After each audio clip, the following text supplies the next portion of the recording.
화요일 아침 우리 함께 말씀 나누어서 주님께 나아갑니다. 기도하여서 주님을 찾아 구하겠습니다. 참 좋으신 하나님 감사합니다. 오늘도 우리 가운데 함께 하여 주시고 주님의 거룩하심으로 인도하여 주심을 감사드립니다.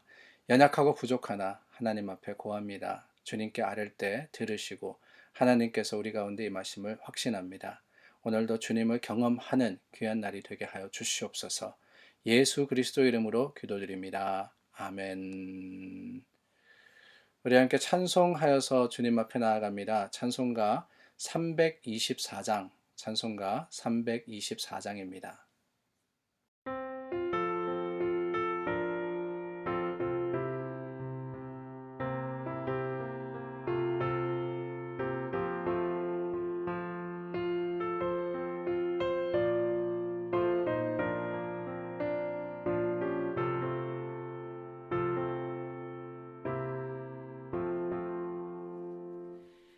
예수 나를 오라 하네 예수 나를 오라 하네 어디든지 주를 따라 주와 같이 가려네 주의 인도하심 따라 주의 인도하심 따라 어디든지 주를 따라 주와 같이 가려네 겟세마네 동산까지 주와 함께 가려 하네 피땀 흘린 동산까지 주와 함께 가려네 주의 인도하심 따라 주의 인도하심 따라 어디든지 주를 따라 주와 같이 가려네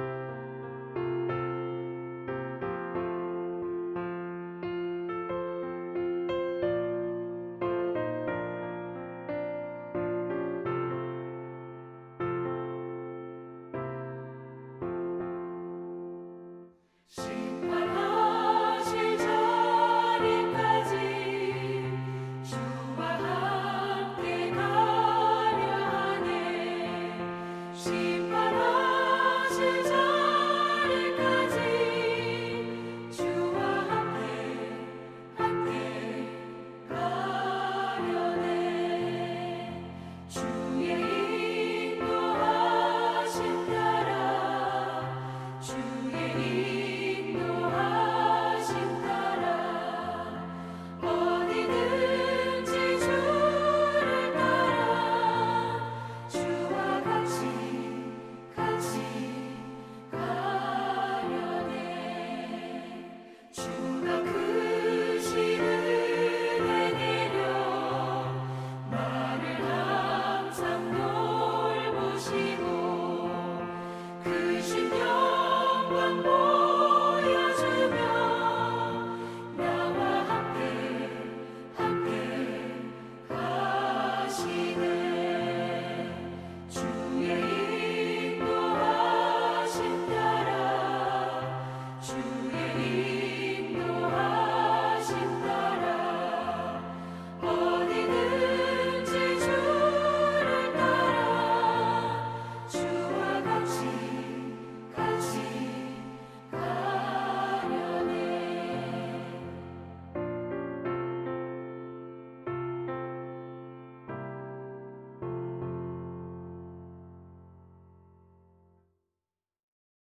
오늘 본문 말씀은 이사야 19장 1절서부터 15절 말씀입니다. 1절서부터 15절 말씀 봉독합니다. 애굽에 관한 경고라. 보라, 여호와께서 빠른 구름을 타고 애굽에 임하시리니 애굽의 우상들이 그 앞에서 떨겠고 애굽인의 마음이 그 속에서 녹으리로다.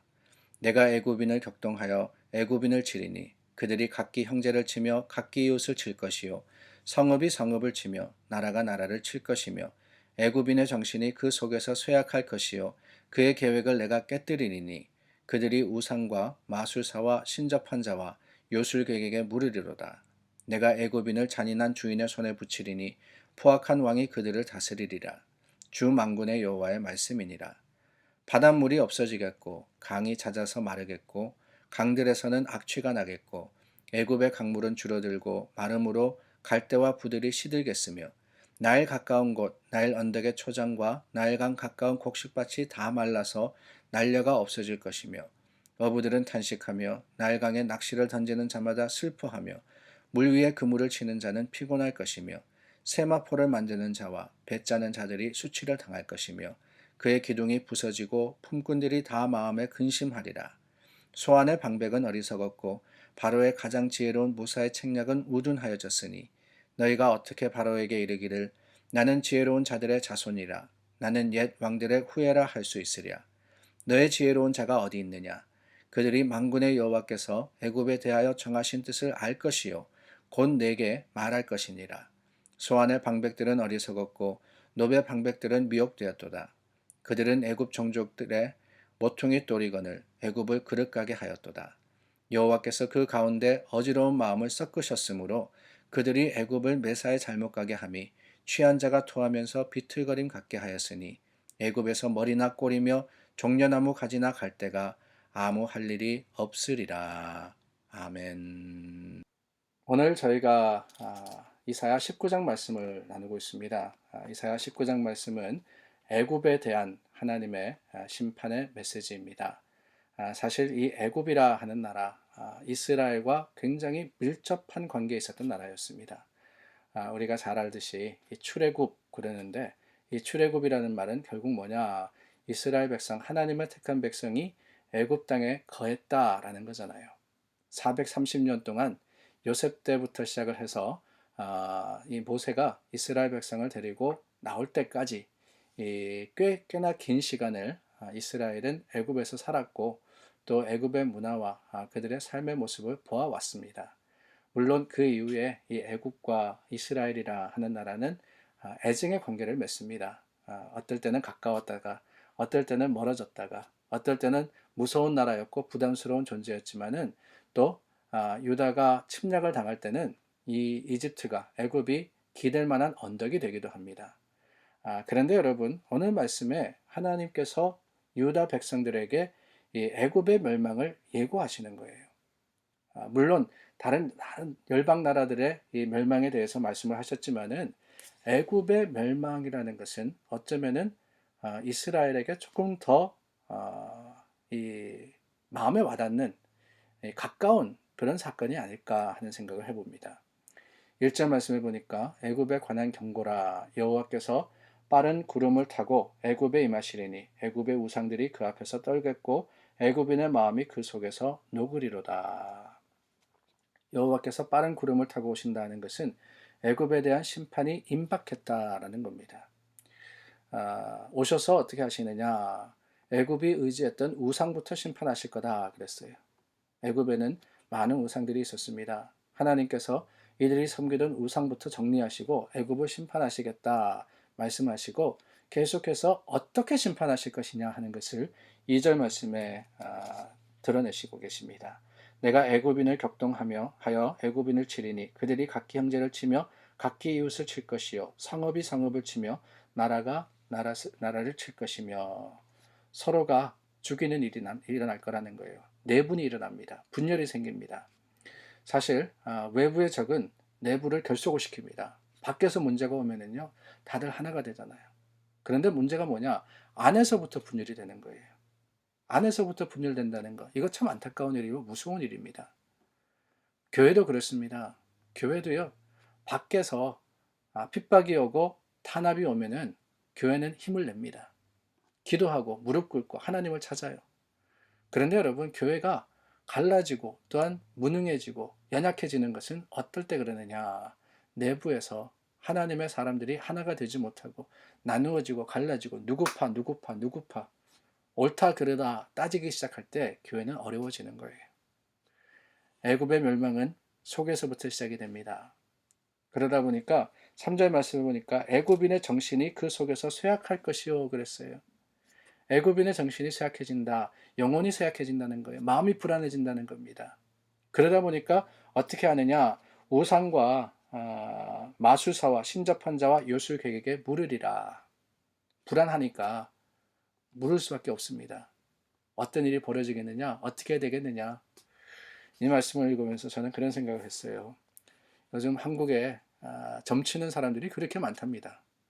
요즘 한국에 뭐 타로 카드 그리고 손금 이런 거를 보고 점치는 젊은이들이 얼마나 많다라는 이야기를 들었습니다. 왜 그럴까? 불안해서 그런 거 아니겠어요? 불안해서. 망하는 나라, 참 불안한 마음을 가진 사람들의 모습이 그럴 수밖에 없습니다.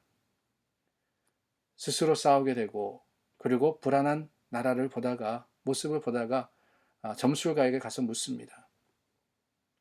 아무리 그런다 그래도 회복이 되느냐? 그렇지 않아요. 그러다 보니까 결국 점점 망해져 가는 것. 그게 바로 애굽의 모습이었고 안타깝게도 오늘 여러 나라들의 모습이더라 하는 거죠. 하나님께서는 이 애굽을 심판하십니다. 4절 말씀입니다. 애굽인을 잔인한 주인의 손에 붙이리니 포악한 왕이 그들을 다스리리라. 주 만군의 여호와의 말씀이니라. 이 애굽이 이사야가 예언하던 시절에 구스 이디오피아에게 지배를 당하고 말았습니다. 이스라엘을 점령하고 포악하게 다스립니다. 거기에 대해서 말씀하시기도 하지만은 뿐만 아니라 하나님은 이 애굽의 멸망을 예언을 하시는 거예요. 이 과정을 보면서 우리가 두려움을 느끼지 않을 수 없는 것은 현실, 오늘 우리의 현실도 그렇더라 하는 거죠. 서로 분열되고 또한 하나가 되지 못하고 물어뜯고 비방하고 나라의 모습이 그런 것 같습니다. 특별히 한국뿐만 아니라 이 미국에도 들려오는 소식, 정치의 소식들 들으면은요, 계속해서 다투는 거예요. 누가 옳다, 누가 그르다. 그러다 보니까 나라가 하나가 되지 못해요. 여러 곳에서 여전히 데모가 일어나고 있고, 여전히 차별받고, 여전히 아픈 모습으로서 이 나라가 참 절뚝거리고 있습니다. 그 모습을 보면서 우리가 해야 하는 게 뭐냐, 이게 중요한 거잖아요. 우리가 해야 하는 것은 다른 게 아닙니다. 눈물 흘려 하나님 앞에 회개하는 거예요. 주님께 나아가서 우리의 교만했음을 고백하고 하나님 앞에 엎드릴 때 하나님께서 지키시고 회복하실 겁니다. 그렇지 않으면 고통이 우리 가운데 있을 수밖에 없는 거예요. 하나님께서 애굽에 대해서 심판을 말씀하십니다. 그러나 감사한 것은 그게 다가 아닙니다. 오늘 저희가 앞부분만을 읽었지만은 뒷부분을 보면은 하나님께서 19장에서 애굽 사람들이 하나님께 돌아올 것이다. 돌아와서 간구하면은 하나님이 회복시키시겠다라고 선포하십니다. 하나님이 고쳐주신다라는 전제는요, 주님 앞에 겸손입니다.